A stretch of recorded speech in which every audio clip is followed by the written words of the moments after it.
بھائی وہ pressure maintain نہیں ہو رہا تو پھر تو کسی وقت بھی گر جائے گا. جب یہ سنا تو ایک دم میرے ذہن میں وہ آیا, وہ کچھ جو جہاز پرانے گرے ہیں اور پھر ان کی کچھ اندر سے کچھ آڈیوز ویڈیوز بھی پہنچی تھی ہم تک.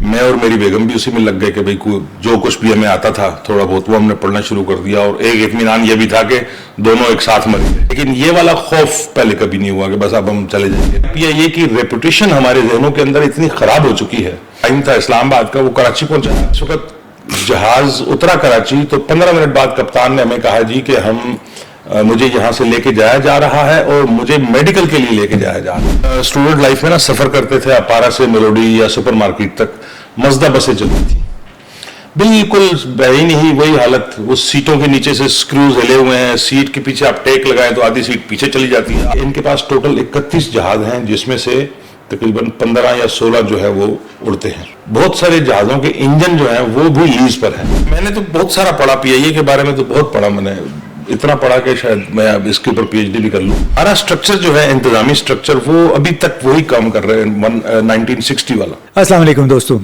آج ہم سیاست کی بات نہیں کریں گے بلکہ پاکستان انٹرنیشنل ایئر لائنز کی قومی ایئر لائن پی آئی اے کی بات کریں گے.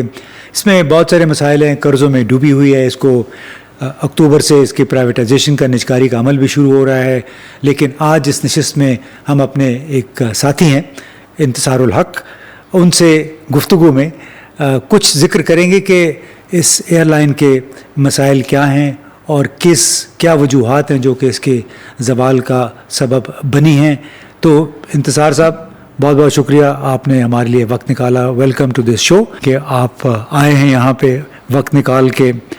تو یہ بتائیں کہ وہ کالم آپ کو کیوں لکھنے کی مجبوری کیا تھی؟ اس بہت ہی پی آئی اے کے لیے تو ایک دھچکا ہے کہ ایک پاکستانی ہو کے کالم نگار ہیں, صحافی ہیں, اور وہ لکھ دے کہ میں نے آئندہ پی آئی اے میں سفر نہیں کرنا. سر شکریہ آپ کا. وہ کالم جو تھا وہ ایک فوری جذبے یا انزائٹی کے تحت تھا.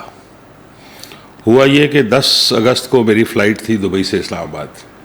میں اور میری بیگم دونوں آ رہے تھے اور ہم نے کوئی رات کو 11:30 بجے پہنچنا تھا اسلام آباد. تو ابھی 1.5-2 گھنٹے کا سفر باقی تھا. تو کپتان صاحب نے جہاز میں اعلان کر دیا کہ جی ہمیں کراچی لینڈ کرنا پڑے گا اور کچھ فنی خرابی ہو گئی ہے. اور اس کے علاوہ انہوں نے کچھ ٹیکنیکل ٹرمز یوز کی جو مجھے سمجھ نہیں آئیں. ان کے مائک میں بھی وہ ہمارے پرانے لینڈ لائن کی طرح نا ڈسٹورشن بہت تھی. اچھا, وہ ٹیکنیکل زبان استعمال اس لیے کرتے ہیں کہ عام لوگوں کو سمجھ بھی نہ آئے. ہاں, سمجھ نہ آئے اور کاروائی بھی پوری ہو جائے.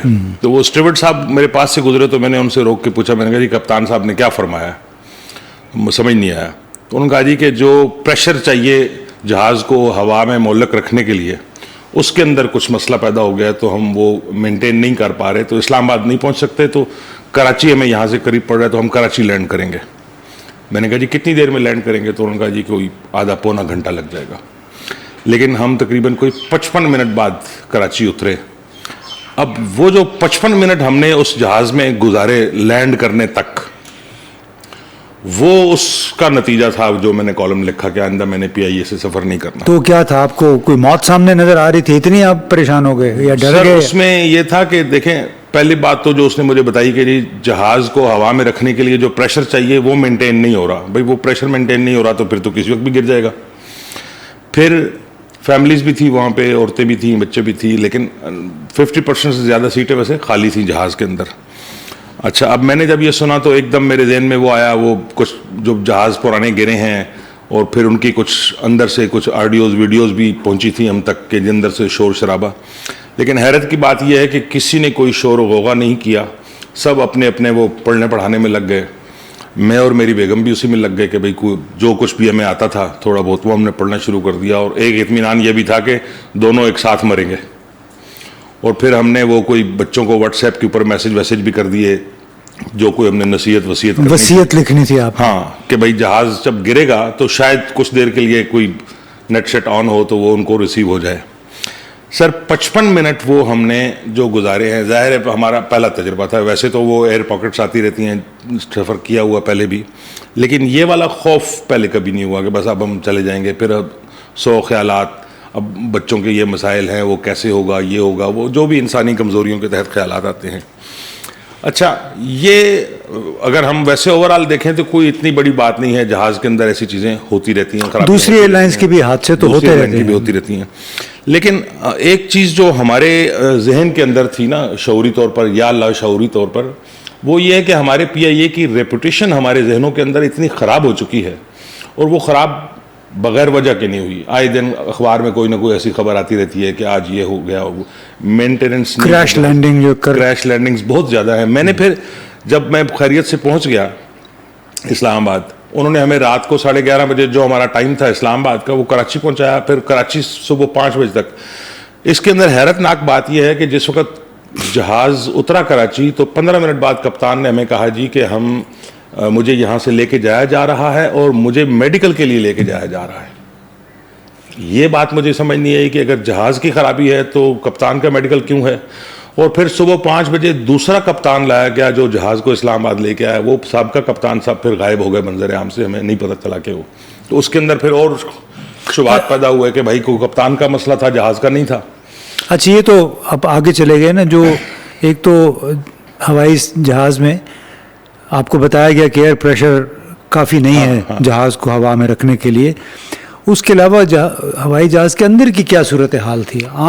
میں آپ سے گزارش کروں کہ ہم اسٹوڈنٹ لائف میں نا سفر کرتے تھے اپارا سے میلوڈی یا سپر مارکیٹ تک, مزدہ بسیں چلتی تھیں, بالکل بعین ہی وہی حالت, وہ سیٹوں کے نیچے سے سکریوز ہلے ہوئے ہیں, سیٹ کے پیچھے آپ ٹیک لگائیں تو آدھی سیٹ پیچھے چلی جاتی ہے, آگے ہوں تو آدھی سیٹ آگے چلی جاتی ہے, بیچ میں جو وہ گزرگاہ ہے جس کو آپ برآمدہ کہہ لیں یا کوریڈور کہہ لیں, دونوں سیٹوں کے درمیان جہاں سے گزرتے ہیں, وہ کارپیٹ جگہ جگہ سے اکھڑا ہوا, وہ آپ بغیر دیکھے وہ چلیں گے تو آپ کا پاؤں بیچ میں پھنس جاتا ہے اور آپ گرنے والے ہو جاتے ہیں, سیٹیں ہل رہی ہیں.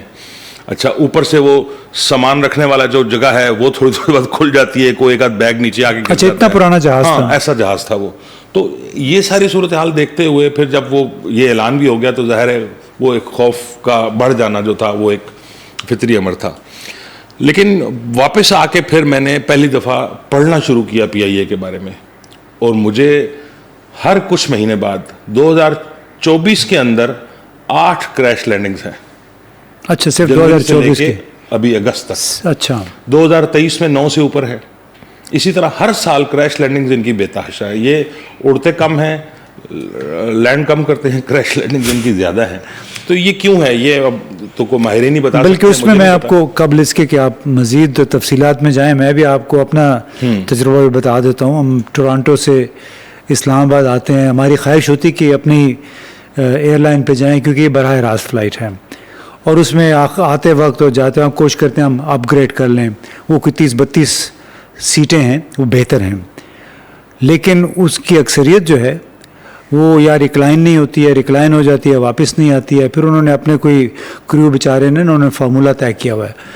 ابھی اس مرتبہ بھی جاتے ہوئے وہ چونکہ 2-3 مسافر تھے, انہوں نے کہا کہ ہم لاکھوں روپے دے کے یہاں پہ آ کے بیٹھے ہیں اور یہ سیٹ جو ہے پیچھے نہیں ہو رہی, ہم تو سونا چاہتے ہیں.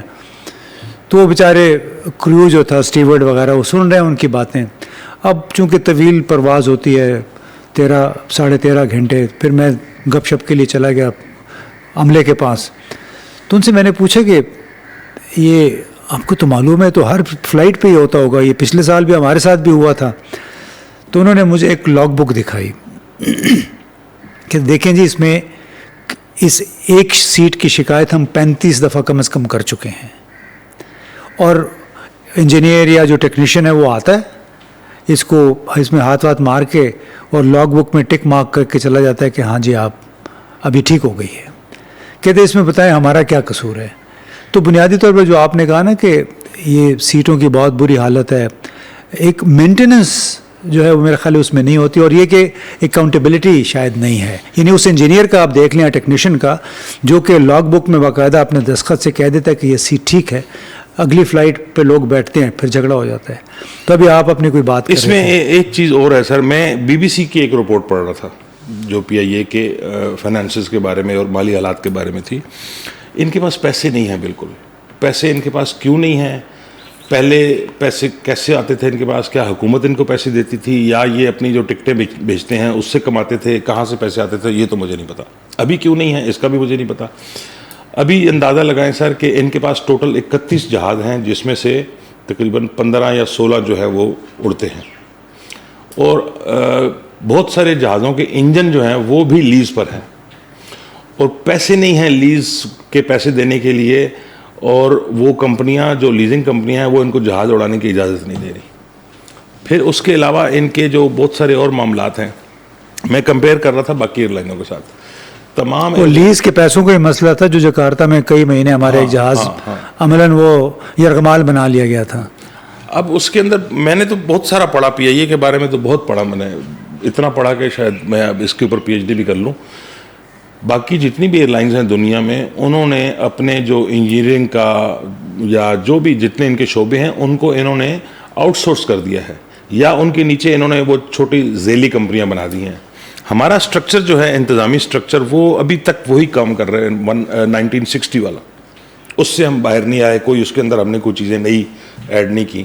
تو اور اس طرح کے بہت سارے معاملات ہیں. اس میں پروکیورمنٹ کے جو بنیادی مسائل ہیں جو ہمیں پتہ چلا کہ پرانے قوانین ہیں, اور اس میں اگر مثال کے طور پہ آپ کوئی جہاز کے اندر ایک سیٹ تبدیل بھی کرنا چاہتے ہیں, اس کو ریپلیس کرنا چاہتے ہیں, وہ بھی آپ کو ٹینڈر دینا پڑے گا, اور ٹینڈر پورا ایک لمبا پروسیس ہے. اس کے نتیجے میں ہوتا یہ ہے کہ جو چیز آپ کو $100 میں ملنی ہے وہ مارکیٹ سے آپ کو پھر ٹینڈر کی صورت میں $465 میں ملتی ہے.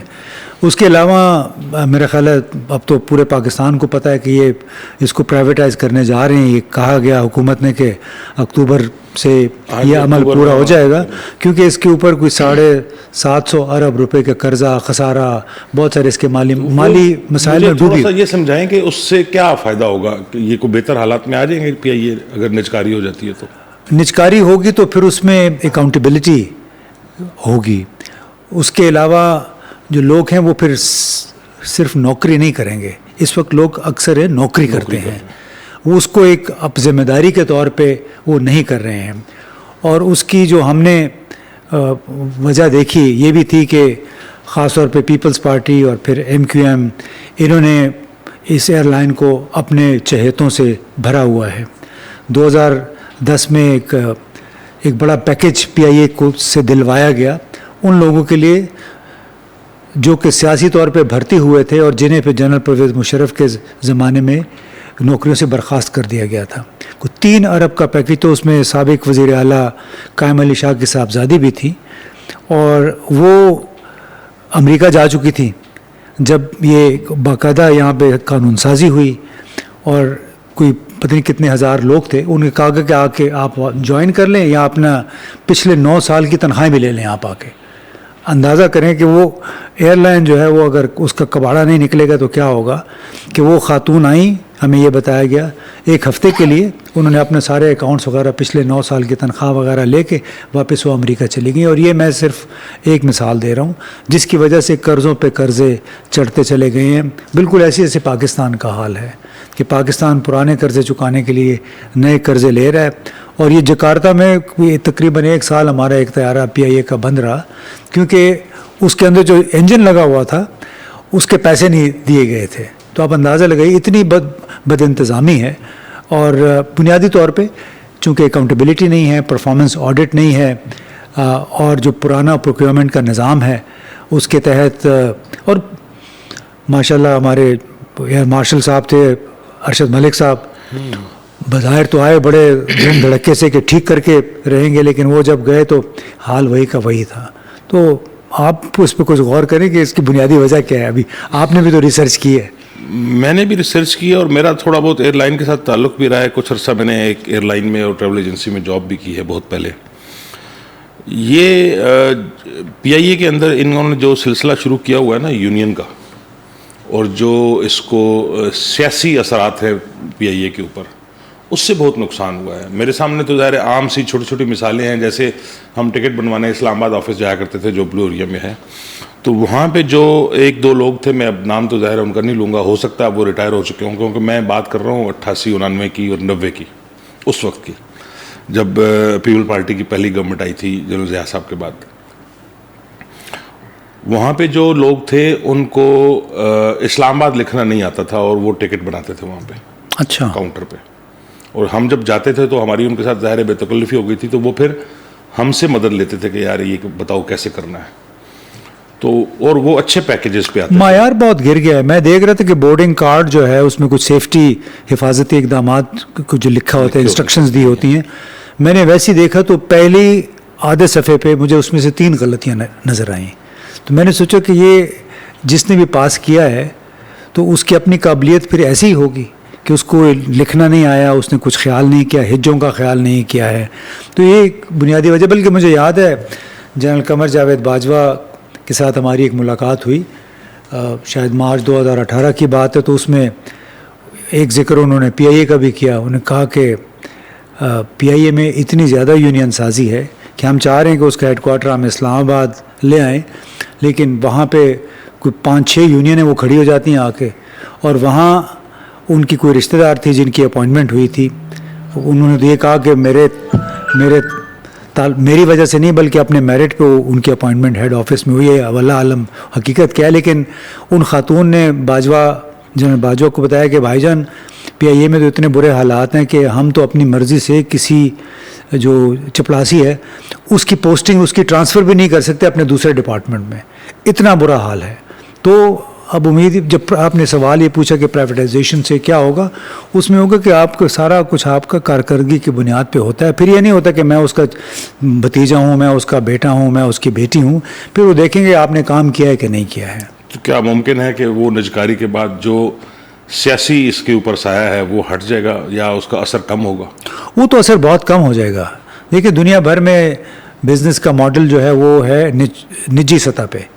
حکومتیں کاروبار سے نکل رہی ہیں. جہاں جہاں پہ حکومتیں کاروبار میں ہیں وہ کاروبار ڈوبے ہوئے ہیں. پاکستان کی مثال دیکھ لیں, پھر انڈونیشیا میں یہی ہوتا تھا بہت عرصے تک. چین ایک واحد مثال ہے جہاں سب کچھ سرکاری ہے, لیکن انہوں نے وہ ڈنڈے کا استعمال بڑا کرتے ہیں کہ سرکاری کارپوریشن ہونے کے باوجود وہاں پہ کارکردگی پہ آپ کے ہمیشہ سر پہ آپ کی تلوار لٹکتی رہتی ہے, جس کی وجہ سے ان کی تمام ایئر لائنس فائدے میں ہیں.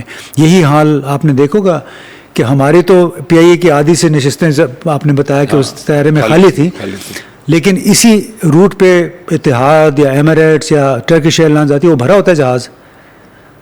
تو اس کی کیا وجہ ہے؟ اس کی وجہ یہ ہے کہ وہاں پہ اس کو کمرشل بنیادوں پہ چلایا جاتا ہے. ہمارے ہاں اگر آپ سیاسی بنیادوں پہ لوگوں کو بھرتی کیا گیا ہے تو وہ سمجھتے ہیں کہ باس میرا تو ایم ڈی تو نہیں ہے, باس تو اس کا اسمبلی میں بیٹھا ہوا ہے, وزارت میں بیٹھا ہوا ہے. یہ ہے. تو چلیں آپ, امید اور دعا ہے کہ اللہ کرے یہ بہتر ہو جائے, کیونکہ سنا تو بہت ہے, تاریخ بہت اچھی ہے پی آئی اے کی, لیکن اب تاریخ سے کیا لینا دینا. حال کے اوپر دیکھا جائے تو حالات اس وقت بہت خراب ہیں. اب ٹھیک ہو جائے. مجھے کچھ ایسے لوگ بھی ملے ہیں اس صورتحال کے بعد جو کہہ رہے ہیں کہ ہم نے پچھلے 10-15 سال سے پی آئی اے پہ سفر بالکل موقوف کیا ہوا ہے, ہم نہیں کر رہے. تو یہ کوئی اچھی بات نہیں ہے کہ اپنے ہی ملک کی ایئر لائن کو لوگ ترک کرنا شروع کر دیں, لیکن اس کی بھی وجوہات ہیں. وہ وجوہات دور ہوں گی تو لوگ آنا نہیں. ظاہر ہے جی, جب تک آپ نے بالکل صحیح کہا, چاہے وہ پولیس ہے, چاہے پی آئی اے ہے, چاہے اسٹیل مل ہے. اب دیکھیں نا, اسٹیل مل 2015 سے بند پڑی ہے, لیکن ہر سال اس پہ 15-20 ارب روپے ابھی بھی خرچ ہو رہے ہیں. اس کا 8-9 کروڑ روپے ماہانہ کا صرف گیس کا بل آتا ہے, ابھی بھی بند حالت میں 2015 سے. تو جب تک یہ ادارے پرائیویٹائز نہیں ہوں گے اس وقت تک کارکردگی یوں ہی رہے گی. وہ آپ آس پاس دیکھتے بھی, آپ نے تو حکومت کے ساتھ بھی آپ کا کافی لینا دینا رہا ہے. تو باقی اب دوستو آپ نے دیکھا پی آئی اے کے حوالے سے ہماری گفتگو تھی. مقصد یہ تھا کہ ان مسائل کی نشاندہی کرے جن کا سامنا پی آئی اے کو ہے, جس کی وجہ سے نہ صرف پی آئی اے بلکہ دوسرے قومی ادارے انحطاط کا شکار ہوئے ہیں, اور جس کی وجہ سے پھر بہت سارے پاکستانی بڑی خوشی سے وہ براہ راست فلائٹس لینا چاہتے ہیں یورپ سے, امریکہ سے, کینیڈا سے یا مڈل ایسٹ سے, لیکن محض ان کی جو خراب سروس ہے, طیاروں کی خراب حالت ہے, اس کی وجہ سے یہ لوگ پھر ترجیح دیتے ہیں ایمریٹس کو, اتحاد کو, دوسری ایئر لائنس کو. اللہ کرے کہ پی آئی اے کے ساتھ ساتھ دوسرے سرکاری اداروں کے حالات بھی بہتر ہوں نجکاری کے ذریعے, تاکہ ہم پھر فخر کے ساتھ ان سفر کر سکو. یہ نہ کہیں کہ میں نے توبہ کر لیا پی آئی اے میں سفر کرنے سے. بہت بہت شکریہ.